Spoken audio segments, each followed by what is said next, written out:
A hand tap is when your dog touches their nose to your hand. Yeah, literally. I want to be able to put my hand anywhere and say tap and have my dog drive their nose into my hand a little bit, right? This is a great way of getting my dog's focus. It's a great way of moving them dog. into positions. A lot of the times it's a great way of rewarding a dog because they learn to associate value with those things. So teaching this thing, I'm going to start that in my house, right? I'm going to start that by basically, I might pinch a piece of food in my hand, and that would be a good cheat because chances are if I've pinched a piece of food between my fingers, chances are my puppy is going to sniff to investigate that. And as soon as I feel him make contact with my hand, I'm going to say yes, and I'm going to release that treat. Alternatively, I could just stick my hand out empty. And in all likelihood, most puppies are going to go, hey, what's that? Right. What do you got? You got something interesting? And they're going to do the same thing. They're probably going to investigate, sniff. And if you use good timing and you say yes as you feel that and your puppy understands what yes means. Yep. Oh, yeah, good point. You need to first teach your puppy what yes means. Yeah, perfect point for sure. So if they do reach in, they touch, I say yes, and then I'm going to feed my puppy where his nose touched, right? So I'm going to feed him at that palm level. And that's going to build value for that touch. So he's going to say, oh, you know what? That's kind of neat, right? We learn cause and effect, right? We pull the slot machine, the things go. We get that little rush when things go and maybe there might be a win.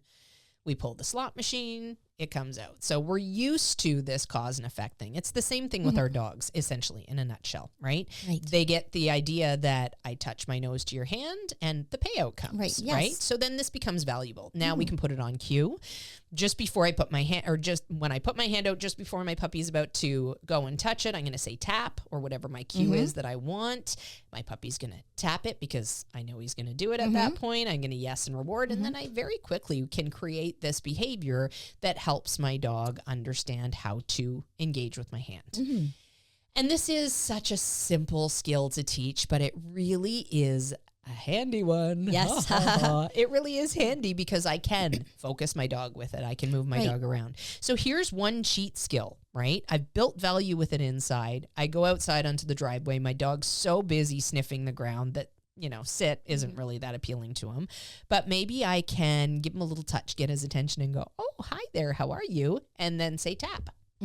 And have him touch his nose to my hand, and then I can get in some rewards for that. So that valuable thing is going to be an easier behavior to get because my puppy has this great history with it, and it's a fun behavior. It directs his head, all sorts of reasons that's valuable for me. I think a lot of times too, like my Saluki, I had to approach training a bit differently sometimes, and I think she felt it put her in charge. I would put my hand out and she'd say, if I touch it with my nose, you got to give me a treat, lady.